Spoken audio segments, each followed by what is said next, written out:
Her Mahadeva. ఓం నమ శివాయ.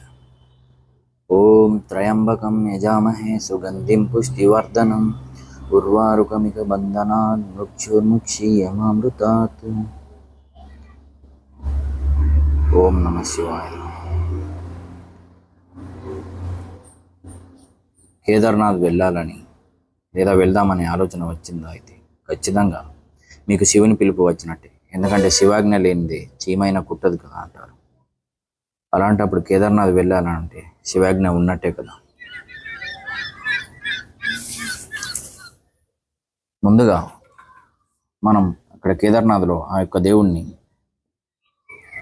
ఏ పేర్లతో పిలుచుకుంటారు? బోలే బాబా, కేదార్ బాబా, మరియు అక్కడి వారైతే ప్రత్యేకంగా భయంకర్ బాబా అని కూడా అంటారని తెలిసింది. ఆ విధంగా ఎందుకంటారని మేము ఆలోచన చేస్తే నిజంగానే అక్కడ ఆ విధంగా ఉంటుంది ప్రదేశం. మొత్తం ఎత్తైన కొండలు, చాలా భయంకరంగానే ఉంటుంది. కాకపోతే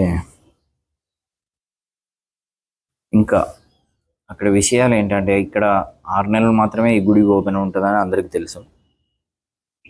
కానీ మిగిలిన 6 నెలలు ఈ యొక్క కేదార్నాథ్లో ఉన్నటువంటి లింగానికి జలాభిషేకం చేసి వేరే ఊర్లో, దగ్గరలో ఉన్న ఊర్లో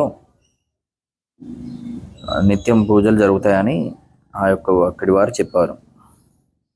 ఊరి పేరు ఊకేమాట్ అనే గ్రామం అని చెప్పారు.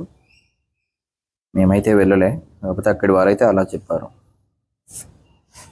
ఇంకా అక్కడ దేవుణ్ణి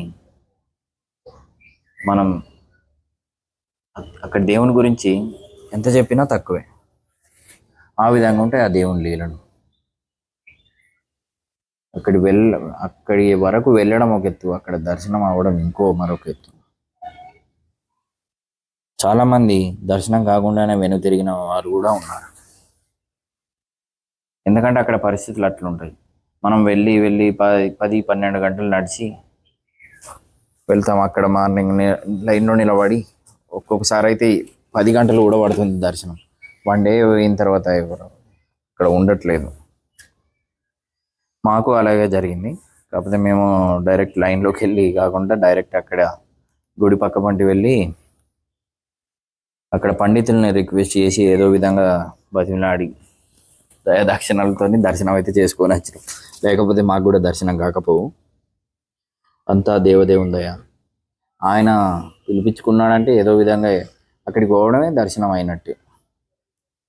కేదార్నాథ్లో అడుగు పెట్టడమే మనం ఆ దేవదేవుణ్ణి దర్శించుకున్నట్టే లెక్క. కాబట్టి దర్శనం కాలేదని ఎవరు బాధపడకండి. ఇంకా ఇక మనం దాని ప్రయాణం గురించి తెలుసుకోవాలంటే, ముందుగా మామూలుగా ఎక్కడి వెళ్ళైనా ఢిల్లీ వరకు అయితే ట్రైన్స్ అయితే అవైలబిలిటీ ఉంటాయి. ఢిల్లీ నుంచి హరిద్వార్ వరకు ట్రైన్ ఉంటుంది, ప్లస్ బస్సు. అయితే మేమైతే బస్సులో వెళ్ళాం. బస్సు గురించి చెప్తాను. ఢిల్లీ నుంచి హరిద్వార్ వరకు 240 కిలోమీటర్లు ఉంటుంది. దాదాపుగా 5 గంటలు ప్రయాణం. మళ్ళీ అక్కడి నుండి వెళ్ళి హరిద్వార్లో మనం ఏం చేయాలంటే, అక్కడ బస్ స్టాండ్ దగ్గర టోకెన్స్ ఇస్తారు. టోకెన్స్ ఇచ్చిన తర్వాత మళ్ళీ బస్ స్టాండ్లోకి వెళ్ళి దాన్ని ఆధార్తో రిజిస్టర్ చేసుకోవాలి. ఆ విధంగా రిజిస్టర్ చేసుకుంటేనే మనకు అక్కడ అలౌడ్ చేస్తారని అన్నారు. కాకపోతే మమ్మల్ని అయితే ఆ టోకెన్స్ కూడా అడిగింది ఎవరు లేరు. ఇంకోటి ఏంది, ఖచ్చితంగా ఇక్కడికి వెళ్ళే అది రిజిస్ట్రేషన్ చేసుకోవాలని అన్నారు. అలాంటిది కూడా అవసరం లేదు నాకు తెలిసి. మేమైతే డైరెక్ట్ అక్కడికే వెళ్ళి అక్కడనే హరిద్వార్లోనే రిజిస్ట్రేషన్ చేసుకోవడం జరిగింది. ఏ ప్రాబ్లం అయితే కాలేదు మాకైతే. ఇక హరిద్వార్ నుండి గౌరీకుండ్ వరకు 233 కిలోమీటర్లు. ఇక్కడికి వెళ్ళి స్టార్ట్ అండి. రిషికేష్కి వెళ్ళి స్టార్ట్ అవుతుంది మొత్తం ఈ కొండల ప్రయాణం. దాదాపుగా 233 కిలోమీటర్లు ఉంటుంది. ఆ 233 కిలోమీటర్లను మనం 8 గంటలలో చేరుకోవచ్చు. ఇంకోటి నా సజెషన్స్ ఏంటంటే, అక్కడ బస్సు మినీ ట్రావెలర్స్ ఉంటాయి. వాటిలో ఎక్కిపోవడం కన్నా పర్సనల్గా కార్ మాట్లాడుకోవడం కానీ, లేకపోతే షేరింగ్ పర్పస్లో కార్ వెళ్ళడం బెటరు. ఎందుకంటే ఆ బస్సులో చాలా ఇరుకుటంగా ఉంటుంది. 8 గంటలు దాంట్లో కూకోవాలంటే చాలా ఇబ్బందికరంగా ఉంటుంది. అందుకొరకే షేరింగ్ పర్పస్లో కారు మాట్లాడుకుంటే అయిపోద్ది. ఈ హరిద్వార్కి వెళ్ళి గౌరీకుండ్ వరకు కాదు, సోన్ ప్రయాగ్ వరకే ఉంటుంది. సోన్ ప్రయాగ్ వరకు మనకు ఛార్జెస్ అనేది కారు షేరింగ్ పర్పస్ అయితే 1000-1100 ఆ విధంగా తీసుకుంటారు. గౌరీకుండ్ అది హరిద్వార్ నుండి సోన్ ప్రయాగ్ వరకు, మళ్ళీ సోన్ ప్రయాగ్ నుండి గౌరీకుండ్ వరకు అక్కడ గవర్నమెంట్ వెహికల్స్ ఉంటాయి, 4-wheel డ్రైవ్ ఉంటుందండి. ఆడికి వెళ్ళి గౌరీకుండ్ రాక ఆడికి ఛార్జెస్ 50 రూపీస్ ఏమో ఛార్జ్ చేస్తారు, అంతే 50 రూపాయలు ఛార్జ్ చేశారు మాకు. నా సజెషన్ అయితే అంతే అండి, మినీ ట్రావెలర్ బస్సు కాకుండా కార్ తీసుకొని వెళ్ళండి. ఈ బస్సులో కూడా చాలా భయంకరంగా అనిపిస్తుంది, మనం కొంచెం హైట్ మీద కూకునేసరికి ఇదేంది లోయలో పడిపోయినట్టే అనిపిస్తుంది, అట్లున్నది ఆ ఘాట్ రోడ్లు అవి. ఈ కార్లో వెళ్తే మేము కార్లో వచ్చాము, పోగా మేము ట్రావెల్లో పోయినాం, చాలా ఇబ్బంది అనిపించింది మాకైతే. కార్లో వచ్చినాము, అలా ఇబ్బంది ఏమనిపించలేదు, రోడ్స్ కూడా వెడల్పు అనిపించినాయి.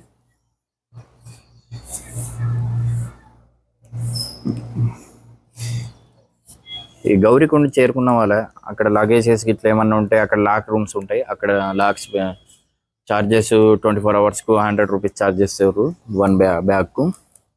అక్కడ పెట్టుకొని ఆడికెళ్ళి ఈజీగా లైట్ వెయిట్గా ఒక్కటే బ్యాగ్ పెట్టుకొని దానినే మిగిలిన సామాన్ ఇట్లా పెట్టుకొని వెళ్ళిపోవడం బెటరు. అక్కడికి వెళ్ళి గౌరీకుండ్ నుంచి కేదార్నాథ్ వరకు 18 కిలోమీటర్ల రకం ఉంటుంది, 18 నుంచి 20 కిలోమీటర్లు వస్తుంది. మినిమం 14 గంటలు పడుతుంది ప్రయాణం నడవడానికి, 12 నుంచి 14 గంటల ప్రయాణం నడిచే వారికి. కొంచెం అక్కడ చాలా కొంచెం ఇబ్బంది అయినా ఉంది. మేమైతే గుర్రాల పైన వెళ్ళాం, అక్కడ వారు గోడ అంటారు, గుర్రాల పైన వెళ్ళాం మేము.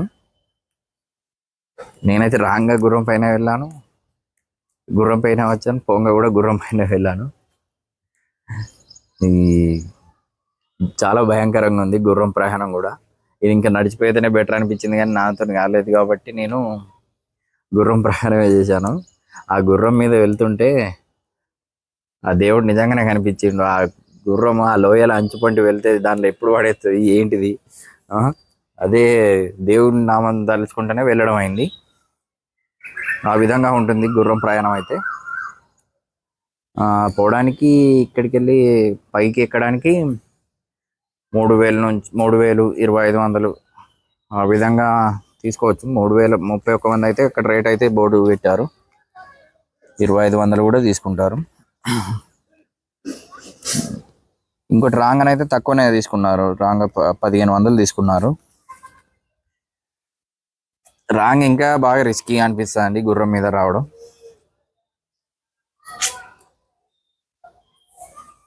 ఇంకా అక్కడ హెలికాప్టర్ సర్వీస్ కూడా ఉన్నది, డైరెక్ట్ అక్కడ కేదార్నాథ్లోనే దించుతుంది. అక్కడ ఎక్కడ ఉన్నాయంటే స్టార్మింగ్ అది పికప్ పాయింట్స్ పాటా, సిర్సి, సోన్ ప్రయాగ్, ఇంకా 3-4 జాగాల్లో ఉన్నాయి. మొదలే బుక్ చేసుకుంటే ఇంకా హెలికాప్టర్ వ్యూలో కూడా బాగానే ఉంటుంది. పాసిబుల్ అయితే మొదలే బుక్ చేసుకుంటే ఇంకా బెటరు. అన్నీ కొంచెం ఖర్చుతో కూడుకున్న పనే, కానీ మొత్తం కూడా కొట్టి రావచ్చు. అది చార్ధామ్ యాత్రలన్నీ కంప్లీట్ చేసుకోవచ్చు హెలికాప్టర్ సర్వీస్లో. 1 డేలో కంప్లీట్ కావచ్చు ఈజీగా, బెటర్.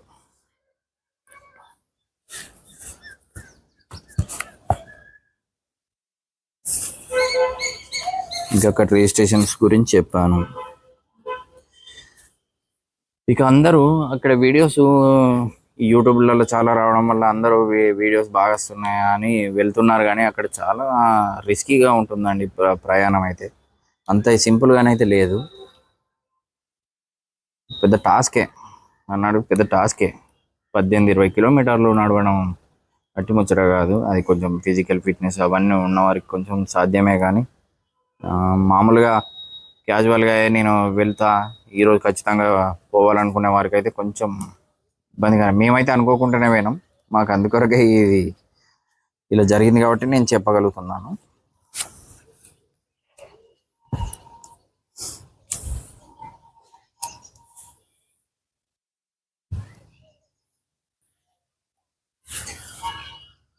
అక్కడికి ఆ కొండ ఎక్కేంత సేపట్ల మనకు ఎక్కడి ఆలోచనలు రావండి. ఓన్లీ అక్కడ కేదార్నాథ్ ఆ దేవదేవుణ్ణి దర్శించుకోవడం ఎలా.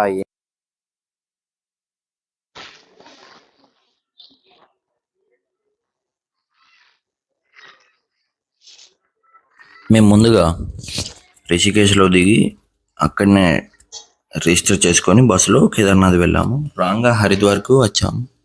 హరిద్వార్లో ఆ జన సందోహం చాలా ఆనందంగా ఉంది. గంగా ఘాట్ ఆనందంగా ఆహ్లాదకరంగా ఉంది. చిన్న చిన్న షాపింగ్లు, అక్కడ 2 శక్తిపీఠాలు, మానసదేవి మరియు చండీదేవి ఆలయాలు, అక్కడ రూపే సౌకర్యం ఉంది. వాటిపైన మేము వెళ్ళాము. వీటికి ఒక్కరికి 560 ఛార్జెస్ తీసుకున్నారు. ఇక్కడ మానసదేవి రావడానికి మరియు పోవడానికి, అక్కడ నుండి వెళ్ళి bus charge Chandi Devi Manasa Devi temple నుండి 5 కిలోమీటర్ల దూరం ఉంటుంది. ఆడికి బస్ ఛార్జీ బస్సులో మరియు అక్కడ రూపే పైనకు కిందకు రెండింటికి కలిపి ఇక్కడ అక్కడ రెండింటికి కలిపి 560 ఛార్జ్ చేశారు. చాలా బాగుంది రూపే. మళ్ళీ మేము అవి దర్శించుకొని హరిద్వార్లోనే ఒకరోజు స్టే చేసి అక్కడ చిన్న చిన్న షాపింగ్స్ కానీ, ఆ గంగాఘాట్లో స్నానం చేయడం. గంగాఘాట్లో స్నానం చేస్తే అవి 200-300 కిలోమీటర్ల నుండి వస్తున్న వాటర్ అయినా అవి చల్లగా అలాగే ఉంటాయి. చాలా చల్లగా ఉంటాయి వాటర్. బాగుంది. ఇక అక్కడ చిన్న చిన్న షాపింగ్స్ బాగున్నాయి. కేదార్నాథ్ అయితే చాలా బాగుంది. ఫస్ట్ టైం వెళ్ళడం చాలా ఆనందంగా అనిపించింది. ఇంకా స్నో కొంచెం తక్కువ పడుతుంది, కాకపోతే మనం స్నో బాగా పడితే తట్టుకోలేము, నా ఫీలింగ్.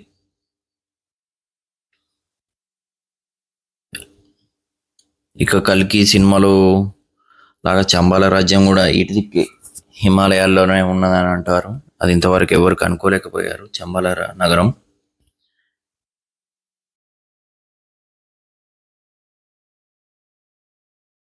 ఇక్కడ ఈ లొకేషన్స్ చూస్తే మాత్రం ఇక్కడ లోపల ఇంకేదో నగరం ఉన్నట్టు, అదేదో ఈ చంబాల నగరం లాగానే అనిపిస్తుంది.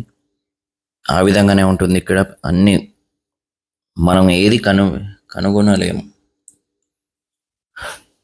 ఇక్కడ వాతావరణం కానీ ఎంతో ప్రశాంతంగా ఉంటుంది ఇక్కడ లోకం.